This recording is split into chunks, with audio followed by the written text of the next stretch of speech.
Hi everyone, this is Vikas Verma. Welcome to my YouTube channel Career Classes Future Bright Institute. बच्चों, आज मैं आपको class 10th के first flight का chapter number 4 from the diary of Anne Frank पढ़ाने जा रहा हूँ। इसका फुल हिंदी एक्सप्लेनेशन आज मैं बताने जा रहा हूँ। इसके राइटर हैं एनी फ्रैंक जी। इस चैप्टर को पढ़ने से पहले हम थीम्स ऑफ द चैप्टर देख लेते हैं। इस चैप्टर का सारांश क्या है कि क्या स्टोरी इस चैप्टर में बताया गया है। ये चैप्टर जो है वो एक 13 वर्ष की यहूदी लड़की की है जिसका नाम एनी फ्रैंक रहता है। ये एक डायरी लिखती है। होलैंड पर जर्मनी के आक्रमण के समय उसके परिवार ने खुद को कहीं छुपा लिया था। उस समय उसने डायरी लिखना शुरू कर दिया था क्योंकि उसका कोई दोस्त नहीं था या उसकी कोई सहेली नहीं थी जिसके साथ वह अपने विचारों और अनुभवों को अपने डायरी में लिखा करती थी। अपनी डायरी का नाम उसने किटी रखा था। वह अपनी डायरी में अपने जीवन के बारे में सब कुछ लिखा करती थी और उसे अपना सच्चा दोस्त मानती थी। डायरी में उसके दैनिक जीवन में होने वाली घटनाओं का उसने संजीव वर्णन किया था। उसमें उसने अपनी किशोर अवस्था को वर्षों से बहादुरी बाहरी दुनिया से छुपाकर बिताया और उसकी डायरी में उसके सारे राज थे। यह डायरी उसके पिता ने वर्ष 1945 में उनकी मृत्यु के बाद, यानी उस लड़की एनी फ्रैंक की मृत्यु के बाद एक प्रकाशन में प्रकाशित कर दिया गया था। ये स्टोरी इस पूरे चैप्टर में बताया गया है। तो आइए हम पैराग्राफ के माध्यम से समझते हैं कि इसमें क्या बताया गया है।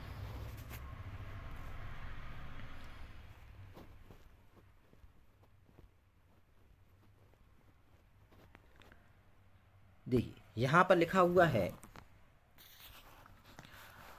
Writing in a diary is a really strange experience for someone like me.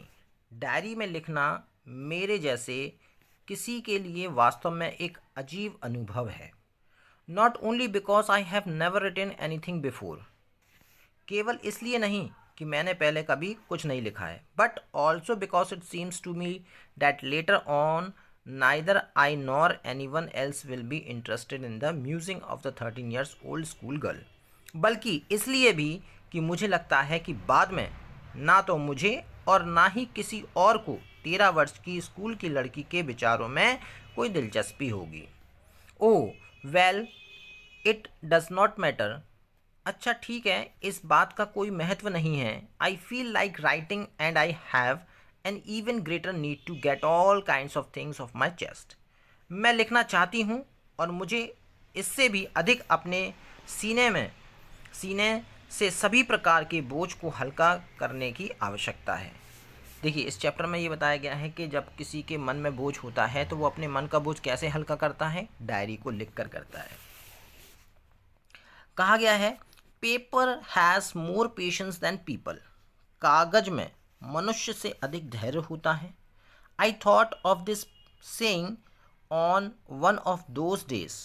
मैंने इस कथन के बारे में उन दिनों विचार किया जब मैं when I am feeling a little distressed and was sitting at home, जब मैं उदास महसूस कर रही थी और अपनी ठुड़ी अपने हाथों में रखे हुए घर पर बैठी हुई थी। बोर्ड एंड लिस्टलेस, मैं उस समय उदास थी, व्याकुल थी।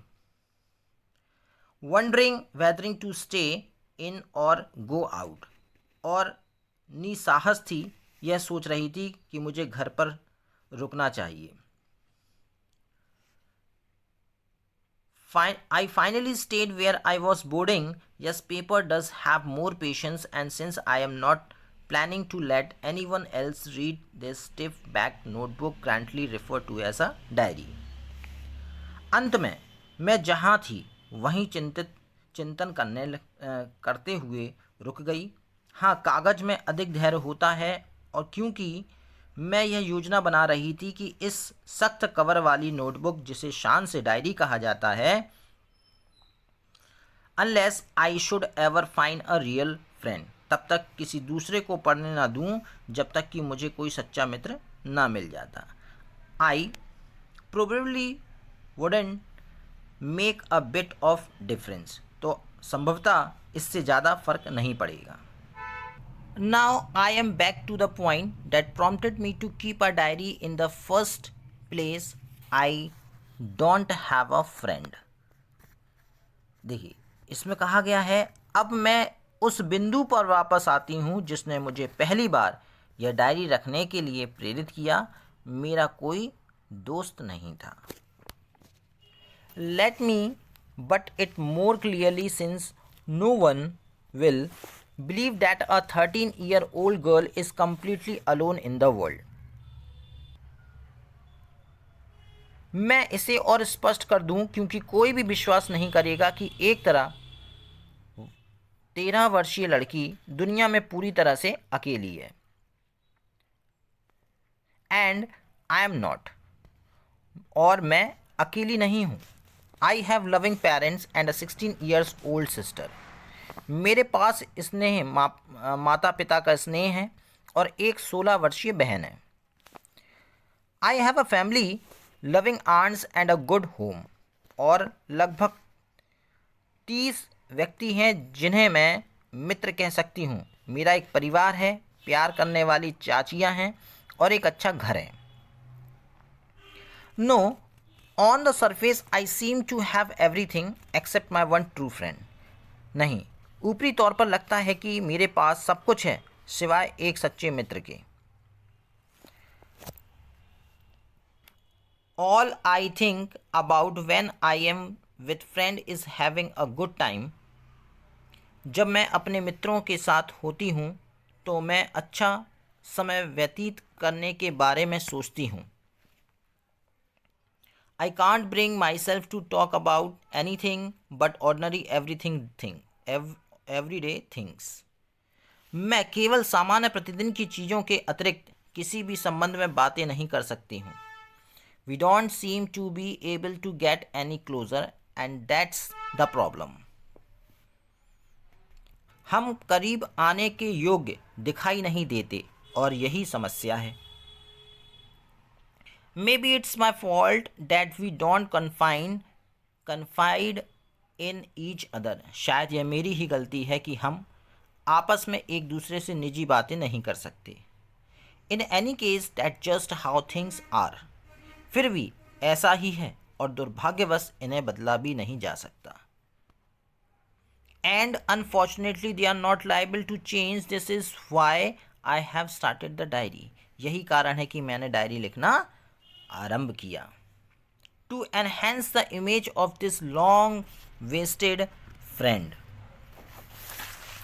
अब इसमें बताया गया है कि अपनी कल्पना में to enhance the image of this long awaited friend in my imagination. अपनी कल्पना में लंबे समय से इस प्रतीक्षित दोस्त की छवि को बढ़ाने के लिए मैं इस डायरी में संक्षिप्त में लिखना चाहती थी। I don't want to jot down the facts in this diary the way most people would do. जिस तरह से अधिकांश लोग करते हैं, लेकिन मैं डायरी को अपना मित्र बनाना चाहती हूँ। I want the diary to be my friend and I am going to call this friend Kitty. और मैं इस मित्र को किटी कहकर पुकारूंगी। My father, the most adorable father I have ever seen, didn't marry my mother. मेरे पिताजी जो सबसे प्रिय पिता हैं ने मेरी माता से तब तक विवाह नहीं किया जब तक didn't marry my mother until he was 36 sorry. मेरे पिता जो सबसे प्रिय पिता हैं, My father, the most adorable father I have ever seen. मेरे पिता जो सबसे प्रिय पिता हैं ने मेरी माता से didn't marry my mother until he was 36, जब तक वह 36 साल के नहीं हो गए। And she was 25, और मेरी मम्मी 25 वर्ष की ना हो गई। My sister Margot was born in Frankfurt in Germany in 1926. मेरी बहन मार्गरेट का जन्म वर्ष 1926 में जर्मनी के एक फ्रैंकफर्ट शहर में हुआ था। I was born on 12 June 1929. मेरा जन्म 12 जून 1929 को हुआ था। I lived in Frankfurt until I was 4, और मैं 4 वर्ष की आयु तक फ्रैंकफर्ट में ही रही थी। माई फादर एमिग्रेटेड टू होलैंड इन 1933, मेरे पिताजी वर्ष 1933 में होलैंड को चले गए थे, होलैंड देश चले गए थे। My mother Edith Hollander Frank went with him to Holland in September, और मेरी माता जो थी एडिथ होलैंडर फ्रैंक, उनके साथ सितंबर में होलैंड चली गईं। While Margot and I were sent to Aachen, जबकि मार्गोट और मुझे हमारी दादी के साथ रहने के लिए एचिन भेजा गया। Margot went to Holland in December, Margot दिसंबर में होलैंड चली गई। एंड आई फॉलोड इन फरवरी, और मैं फरवरी में उसका अनुसरण मैंने किया। When I was plunge down on the table, जब मुझे मार्गोट के जन्मदिन पर, प्रेजेंट फॉर मार्गोट, जब मुझे मार्गोट के जन्मदिन पर उपहार स्वरूप मेज पर पटक दिया गया था, I started right away at the Montessori nursery school, मैंने तुरंत ही मॉन्टेसरी नर्सरी स्कूल में पढ़ाई आरंभ कर दी। I stayed there until I was 6, मैं 6 वर्ष की होने तक वहीं रही। I stayed there until I was 6 at which time I started in the first form, जिस समय मैंने पहली कक्षा में शुरुआत की थी। In the 6th form my teacher was Mrs Kuperus, छठी कक्षा में मेरी अध्यापिका श्रीमती क्यूप्रस थी।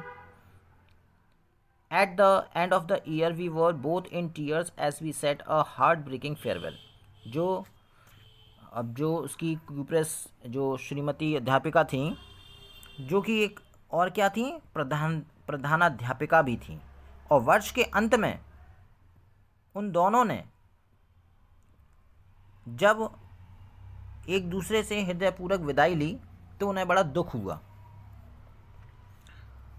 इन द समर ऑफ 1941, वर्ष 1941 की गर्मियों में, ग्रांडमा फेल इल, दादी माँ बीमार हो गई, and had to have an operation, और उनका ऑपरेशन होना था। So my birthday pass with little celebration, इसलिए मेरा जन्मदिन बिना उत्सव के ही बीत गया। ग्रांडमा डाइड इन जनवरी 1942, जनवरी 1942 में दादी माँ की मृत्यु हो गई। No one knows how often I think for her, कोई नहीं जानता कि मैं उन्हें कितना याद करती है, एंड स्टिल लव हर, और अभी भी उनसे प्यार करती हूँ। This birthday celebration in 1942 was intended to make up for the others, 1942 का यह जन्मदिन पहले जन्मदिन को मनाने की कमी को पूरा करने के उद्देश्य से मनाया गया था। And grandma candle was lit along with the rest, तथा दूसरी मोमबत्ती के साथ दादी माँ की मोमबत्ती भी जलाई गई थी। The 4 of us are still doing well, हम चारों का स्वास्थ्य अभी भी ठीक ठाक है। And that brings me to the present day of 20 जून 1942, और इसके साथ ही मैं आज की तारीख 20 जून 1942 पर and the solemn dedications of my diary, पर अपनी डायरी के प्रति सम्मानपूर्वक समर्पण करती हूँ, ऐसा उसने लिखा। अब देखिए डायरी पर वो क्या लिखती है। अब देखिए उस दिन कौन सा दिन था, सैटरडे 20 जून 1942, यानी कि शनिवार 20 जून 1942 को एनी फ्रैंक लिखती है, डियर किटी, डियरेस्ट किटी, प्रिय Kitty, our entire class is quaking in its boots, हमारी पूरी कक्षा आज डर से काँप रही है।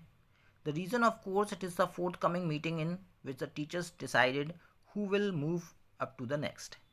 इसका कारण निश्चित रूप से आगामी बैठक है, जिसमें शिक्षक यह तय करेंगे, यह निर्णय लेंगे कि कौन अगली कक्षा में जाएगा और किसे इसी कक्षा में रोक लिया जाएगा। Who will be the kept back? Half the class the making bet. आधी कक्षा शर्त लगा रही थी। GN and I laugh ourselves silly at the two boys behind us, CN and Jacques.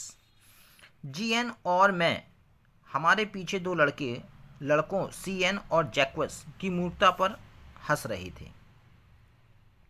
Who have staked their entire holiday saving on their bet, जिन्होंने अपनी छुट्टियों की सारी बचत को दांव पर लगा दिया था। From morning to night it's you are going to pass. सुबह से रात तक तुम पास हो रहे हो। नहीं मैं, नहीं हाँ तुम, नहीं no I am not, yes you are not I am. Even जी a splitted glance at my angry outpost can calm them down. है ना, मतलब कि आपस में दोनों बातें कर रहे हैं, कह रहे नहीं तुम पास हो जाओगे, कह रहे नहीं तुम हो जाओगे, नहीं तुम हो जाओगे, मैं नहीं, बस यही सब चल रहा था। If you ask me there are so many dummies that about a quarter of the class should be kept back. यहाँ तक कि जी की प्रार्थना भरी निगाहें मेरा गुस्से से फूट पड़ा कि उन्हें शांत नहीं कर सकता है। अगर आप मुझसे पूछो तो मैं उनमें इतने सारे मूर्ख हैं, मेरी कक्षा में इतने सारे मूर्ख हैं, यानी समझिए कि कक्षा में 1/4 लगभग मूर्ख ही भरे हैं जिन्हें इस कक्षा में रोक दिया जाएगा। But teachers are the most unpredictable creatures on earth. परंतु शिक्षक इस पृथ्वी पर ऐसे प्राणी हैं जिनके बारे में कुछ भी भविष्यवाणी नहीं किया जा सकता। आई am not so worried about my girlfriend and my self. मैं अपनी सहेलियों और अपने बारे में अधिक चिंतित नहीं हूँ। We will make it. हम तो पास हो ही जाएंगे। The only subject I am not sure about it's math. मैं केवल जिस विषय के बारे में सोच रही थी वो था गणित। क्यों? क्योंकि anyway all we can do is wait. क्योंकि जो भी हो हम सब प्रतीक्षा कर रहे होंगे, तब तक एक दूसरे को निराश नहीं होने देंगे। Until then we will tell each other not to lose heart. इसलिए हम एक दूसरे को आश्वासन दे रहे थे कि अपना हिम्मत मत हारो, निराश मत हो। I get along pretty well with all my teachers. मेरी सभी शिक्षकों से अच्छे संबंध हैं। There are 9 of them, 7 man. यहाँ 9 शिक्षक हैं जिनमें 7 पुरुष और 2 वुमेन्स, 2 महिलाएं। Mister Keesing the old foggy who teaches maths. श्रीमान किसिंग पुराने फैशन वाले हैं जो गणित पढ़ाते हैं। Mister Keesing the old foggy who teaches maths was annoyed with me for ages. जो बहुत समय से नाराज थे। Because I talked so much.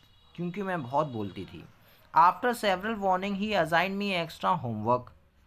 अनेक चेतावनियों के बाद भी उन्होंने मुझे अतिरिक्त गृह कार्य दिए। And easy on the subject. एक बातूनी नामक विषय पर निबंध लिखने को कहा कि तुम एक निबंध लिख के लाओगे जिसको बोलते हैं a chatterbox. A chatterbox, what can you write about that. एक बातूनी इस विषय में तुम क्या लिख सकते हो। I did worry about that letter I decided. मैंने फैसला किया कि इसके बारे में मैं बाद में चिंता करूंगी। I jotted down the title in my notebook. मैंने शीर्षक अपनी पुस्तिका में लिखा। Tucked it in my bag and try to keep quiet. और इसे बैग में रख दिया और चुप रहने की कोशिश की। That evening after I did finish the rest of my homework. उस शाम अपना शेष गृह कार्य पूरा करने के बाद निबंध के बारे में लिखे नोट पर मेरी नज़र पड़ी। The note about the essay caught my eye. जैसे ही मेरी उस नोट पर आँख पड़ी, I began thinking about the subject while chewing the tip of my fountain pen. Fountain pen की नोक को चबाते हुए मैंने विषय के बारे में सोचना शुरू किया। Anyone could ramble on and leave big spaces between the words. कोई भी इधर से उधर की बेतुकी बातों से और शब्दों के बीच अधिक स्थान छोड़कर निबंध लिख सकता था। But the trick was to come up with convincing arguments to prove the necessity of talking. परंतु चतुरता तो इस बात में थी कि बोलने की आवश्यकता को युक्तिपूर्ण तरीकों द्वारा प्रमाणित किया जाए। I thought and suddenly I had an idea. मैंने सोचा, बहुत सोचा, और काफ़ी सोचने के बाद मुझे विचार आया। I wrote the 3 pages. मैंने 3 पेज लिख डाले। मिस्टर कीजिंग हैड असाइन मी। मैंने 3 पेज लिखे और मिस्टर कीसिंग जो थे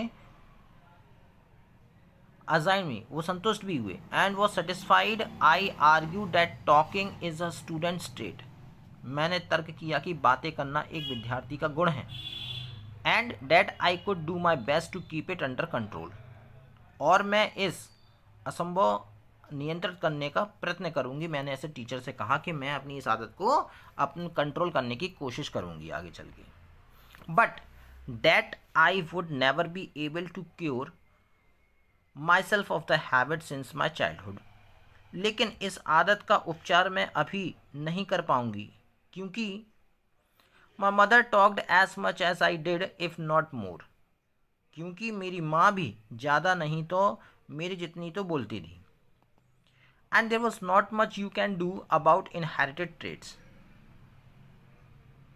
और आप वंशानुगत गुण के बारे में ज़्यादा कुछ नहीं कह सकते। अब जो मिस्टर कीसिंग थे, देखिए लिखा है, mister Keesing had a good laugh at my arguments, श्रीमान कीसिंग मेरे तर्कों पर खूब हंसे, but when I proceeded to talk my way through the next lesson, तो उन्होंने मुझे दूसरा निबंध लिखने को दे दिया। The next lesson he assigned me as a second essay, this time it was suppose to be an incorrigible chatterbox, इस बार शीर्षक था बातूनी जिसे सुधारा ना जा सके, एक ऐसी लड़की जो खूब बातें करती हो लेकिन उसको सुधारा नहीं जा सकता, इसके ऊपर ऐसे लिखना था। I handed it in and mister Keesing had nothing to complain about for 2 whole lessons, मैंने उसे भी लिखकर दे दिया और श्रीमान किसिंग के पास लगभग पूरे अगले 2 पाठों तक शिकायत करने को कुछ भी नहीं था। However during the third lesson he didn't finally had enough, हालांकि तीसरे पाठ के दौरान उनसे और सहा ना गया। Anne Frank as punishment for talking in class write an essay entitled, Anne Frank कक्षा में बातें करने की सजा के रूप में निबंध लिखो, शीर्षक है श्रीमती, देखिए quack quack quack said mistress chatterbox, श्रीमती बातुनी बोली क्वैक क्वैक क्वैक, यानी हर बार उसकी टीचर उसको सजा के रूप में एक निबंध लिखने को देती थी जिसको बोलते हैं चैटर बॉक्स। ये देखिए यहाँ पर चित्र में दर्शाया गया है कि उसकी 2 अध्यापिका थी, उसको हर बार एक पनिशमेंट के रूप में उसको एक मारा नहीं करती थी, प्रताड़ित नहीं करती थी, केवल उसको एक चैटर बॉक्स सजा के रूप में एक निबंध लिखने को देती थी कि हाँ तुम बहुत बातूनी हो, उसके ऊपर एक निबंध लिख कर लेकर आओ। अब देखिए होता क्या है, द क्लास रोड, कक्षा जोर जोर से हंसने लगी। I had to laugh too, मुझे भी हंसना पड़ा। I did nearly exhausted my ingenuity on the topic of chatterboxes, मुझे भी हंसना पड़ा, यद्यपि बातूनी विषय पर लिखने का मेरा कौशल समाप्त हो चुका था। It was time to come up the something else, अब कुछ और लिखने का समय था, समथिंग ओरिजिनल, कुछ नया। My friend Saini who good at poetry, मेरी सहेली सैनी जो कविता में अच्छी थी। My friend Saini who good at poetry offered to me write the essay from beginning to end in verse and I jumped for enjoy, मेरी सहेली जो कविता में लिखने में बहुत अच्छी थी ने निबंध को शुरू से अंत तक कविता के रूप में लिखने में मेरी सहायता की। Mister Keesing was trying to play a joke on me, अब मिस्टर कीसिंग जो थे, श्रीमान कीसिंग जी, मेरे साथ इस बेहूदी विषय के बारे में मेरा मजाक उड़ाने की कोशिश कर रहे थे। Joke on me with this ridiculous subject, इस विषय में, but I did make sure the joke was on him, लेकिन मैं सुनिश्चित करूंगी कि मजाक उन्हीं के साथ हो। अब होता क्या है, आई फिनिश माई पोएम, मैंने अपनी कविता समाप्त की, और वह it was a beautiful, it was about a mother duck and a father swan with 3 baby duckling, वह बहुत सुंदर थी, वह एक माँ बतख, पिता हंस और 3 छोटे बतख के बच्चों के बारे में थी। Who were beaten to death by the father, जो अपने पिता द्वारा मार दिए गए थे, है ना, बतख के बच्चों को उसके पिता ने ही मार दिया था। Because they quack too much, क्योंकि वे बहुत अधिक बोलती थी। Luckily mister Keesing took the joke the right way, भाग्यवश श्रीमान किसिंग ने इस मजाक को ठीक तरीके से लिया। He read the poem to the class, उन्होंने कविता को पूरी कक्षा के सामने पढ़ा। Adding his own comments and to several other classes as well, और अपनी टिप्पणियों को जोड़कर पढ़ा और कई अन्य कक्षाओं में भी पढ़ाया। Since then I have been allowed to talk and have not even assign my extra homework, उसके बाद मुझे कक्षा में बातें करने की अनुमति मिल गई और अतिरिक्त गृह कार्य भी मुझे करने को नहीं दिया गया। Mister Keesing always making jokes these days, इसके विपरीत श्रीमान कीसिंग भी इन दिनों हमेशा मजाक करने लगे थे मेरी तरह। और लास्ट में लिखा हुआ है योर एनी। अब देखिए ये जैसे ही लेटर ख़त्म हुआ स्टोरी और उसके लास्ट में लिख दिया योर एनी, क्योंकि ये सारी चीज़ें कौन लिख रहा था, एनी लिख रही थी। और लिखने के बाद उसने लिख भी दिया है extracted from the diary of a young girl. ये पूरी डायरी जो लिखी गई थी ये एनी फ्रैंक के द्वारा लिखी गई थी। जब युद्ध चल रहा था छुपकर उसने ये लिखा था और उसके पापा ने इस डायरी को पब्लिश करा दिया था। ये तो बच्चों मैं आशा करता हूँ कि आपको ये वीडियो अच्छी लगी होगी। इसके क्वेश्चन आंसर आपको नेक्स्ट वीडियो में मिल जाएगा। I hope you like this video, so subscribe और बेल आइकन दबाना ना भूलें। Thank you for watching this video.